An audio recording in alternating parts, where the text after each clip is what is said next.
Welcome to First Time Watching. In 1929, our lovable sailor man Popeye was born, teaching kids that eating spinach was cool, while also suggesting that physical violence might be the solution to most of life's problems. But now, in 2025, our pipe-smoking hero has lost his copyright and, naturally, has fallen victim to the horror movie treatment. And strangely enough, story-wise, this actually makes more sense for Popeye than his original premise ever did. The overall acting is, of course, terrible, but in Popeye the Slayer Man, we follow the story of an old, abandoned factory where people mysteriously go missing. The townspeople whisper about a crazed sailor who brutally dismembers anyone who dares approach his home. And of course, there's a dark secret behind his incredible strength. Don't forget to like the video and subscribe to the channel as you sit back and relax for the full breakdown of Popeye the Slayer Man.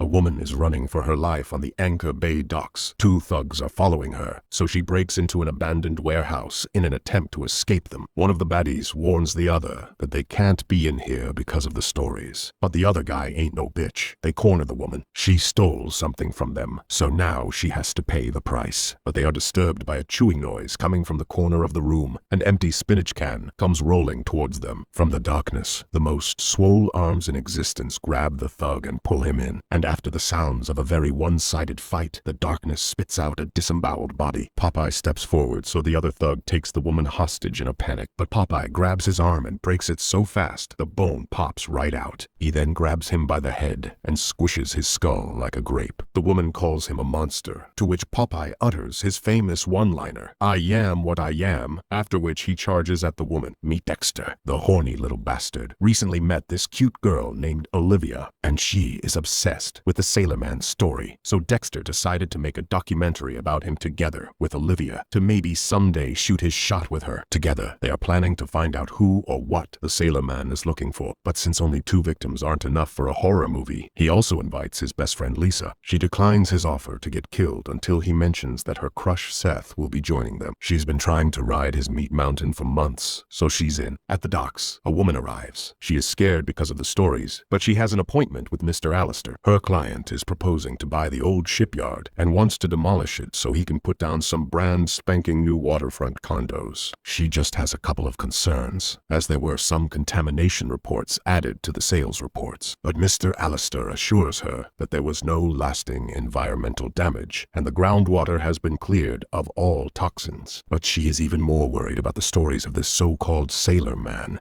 Allister tries to dismiss the ghost stories, but they get distracted by the smell of pipe smoke. Mr. Allister goes to check it out. The woman walks around the factory alone as the Sailor Man watches her from a distance. She can hear strange rattling sounds as a man approaches her. She gets freaked out and pushes the man to the side and drops her contracts. Mr. Allister introduces her to Angus, the security guard. The woman apologizes and gets her stuff. As she quickly gets her ass out of the creepy warehouse, she forgets the contracts. Mr. Allister tells Angus to do a full sweep of the building, and if he finds anybody to force them off of his property. Now, Angus is a pretty big guy, but when he runs into Popeye, he gets overpowered and his head is turned into mush. At the bar, the documentary crew meets up with the last member to round out their band of misfits, Katie. For a nerdy guy, Dexter has some pretty good-looking friends. As he introduces Olivia to Katie, she notices some pretty domestic violence victim-looking bruises on Katie's arm. Some old, lonely dude at the bar overhears their plans about going to the docks and warns them. Because the Sailor Man is real, he is waiting for the return of his lost love. Katie's abusive piece of shit boyfriend Joey and his band of jerks walks into the bar. Joey is a jealous little poopy face, and he is worried that nerdy Dexter might want to steal what is his. But since they are in public, he can't make a scene, so he has to let his girl go. They arrive at the abandoned Anchor Bay canning factory, where Olivia already sees the Sailor Man looking back at her through one of the windows. They break into the factory and start their search for the swole sailor bro. Katie's phone rings. It's her bullshit boyfriend.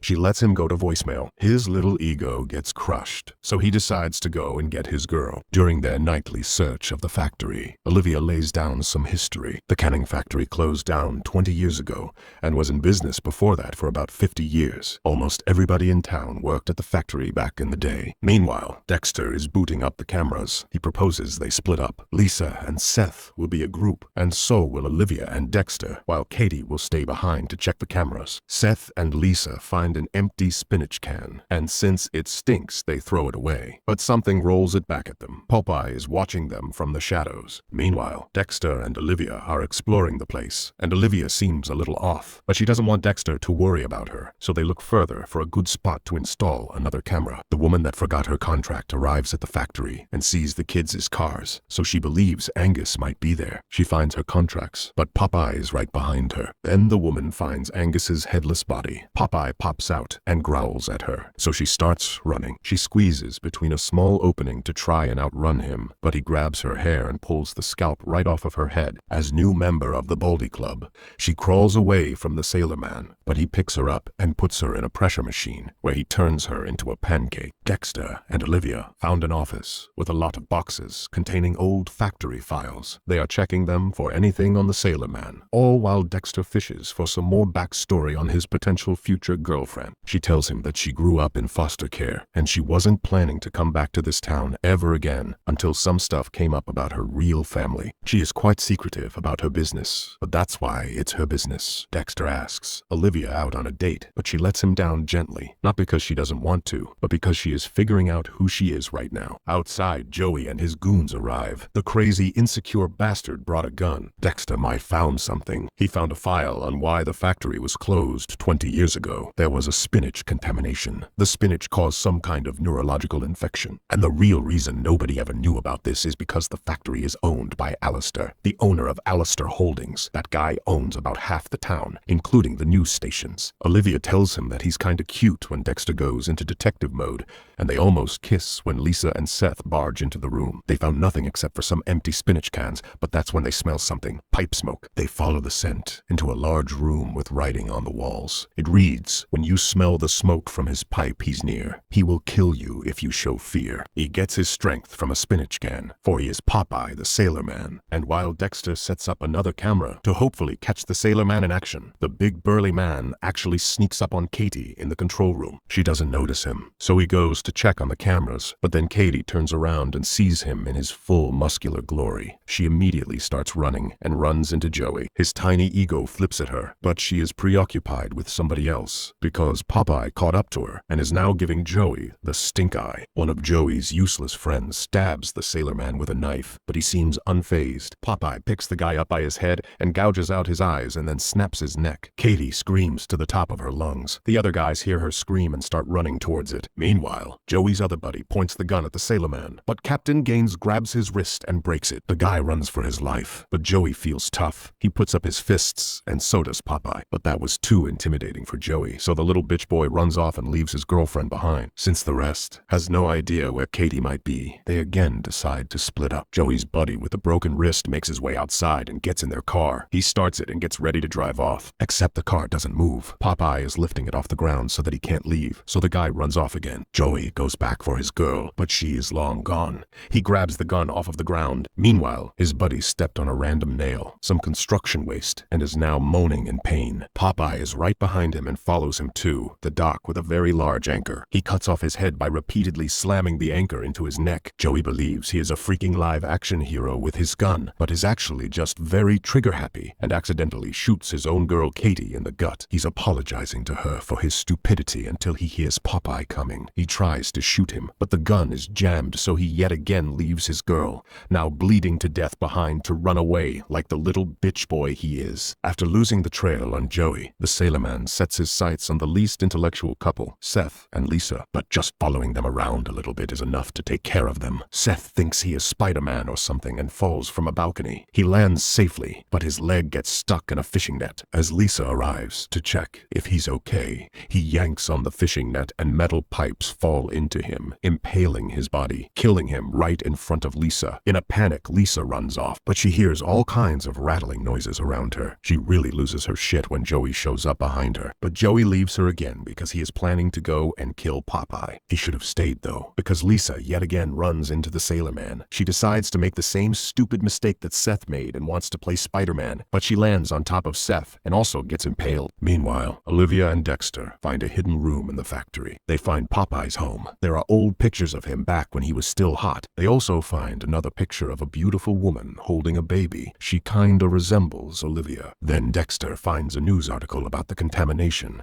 and that there was a whistleblower that tried to get the truth out. With it was her employee badge. Her name was Olive Oil. She was the Sailor Man's wife, but after she talked to the papers about the unsafe working conditions at the factory, she went missing. A smell of pipe smoke enters the room. Olivia and Dexter know he is coming, so they hide. Popeye walks in. He looks at the picture of Olive Oil and eats a can of green glowing spinach, and then he goes back to hunt. Dexter and Olivia go to look for the others and stumble upon Seth and Lisa's bodies. They believe Popeye became like this because of the spinach and find a loading tunnel. They assume that that is how Popeye can make his way around the factory so fast. There, they find an exit, but when Dexter opens the door, Popeye is there waiting for them. He lifts Dexter off the ground by his arm and crushes his wrist, but Olivia looks at Popeye and tells him to let her friend go, so he does. She closes the door on the muscled sailor man and helps her friend. They run for a bit, and then she sits him down so that Dexter can catch his breath. Olivia checks on his arm. His bone is sticking out, so it's not good. Olivia uses her foster care skills to reset the bone and then makes a tourniquet out of a dirty rag for him. Dexter believes that they can't escape because Popeye won't let them, but Olivia thinks he doesn't want to hurt them. He's just protecting his home, protecting what is his, but Dexter thinks the guy is crazy. Olivia tells him he isn't. It's the spinach. Whatever that contamination is, it changed him, mutated him, gave him an unsatiable bloodlust. She saw humanity in his eye, so Dexter wants to know what she is hiding from him. He listened to her. She told him to let Dexter go, and he did, so he wants to know why. He believes it has something to do with that picture of the wife and kid. But Olivia gets very defensive about the topic and tells him they have to get out of there first. As they make their way to the exit, Popeye is waiting for them. Olivia approaches him. She asks the big sailor man if he recognizes her, if he knows who she is. She calls him daddy, and not in a sexy way. He raises his hand and calls her his sweepie, and then he gets shot. Popeye takes off as Joey comes running and acting like a badass with his gun. As Joey decides he's going to hunt down the sailor man, Dexter proposes to make a run for it, but Olivia tells him no. Nobody else of importance to her is dying tonight. Olivia grabs Joey and begs him to stop. She tries to tell him that it's all because of the spinach, but Joey pushes her off of him and points the gun at Olivia. So Popeye charges at him and slams Joey into a wall. Olivia begs him to stop because it's her he wants, and the others didn't know they were disturbing his home. She tells him to stop eating the spinach because it's controlling his mind, and then she can help him get better and they can go look for Mom. But Joey gets back up and hits him in the back of the head with a metal pipe, so Popeye punches him in the face. Joey then takes Olivia hostage with a spinach can. She steps on his foot and he overreacts like a bitch boy and lets her go. Popeye grabs Joey and tells the others to get out. Olivia promises him she'll be back for him. As they leave, the sailor man rips Joey's arm right off and pummels him to death with it. It's morning. Dexter and Olivia finally made their way out. Suddenly, Katie appears. She was still alive after Joey shot her. Popeye did not hurt her either. The police and ambulance arrived to save Katie's life.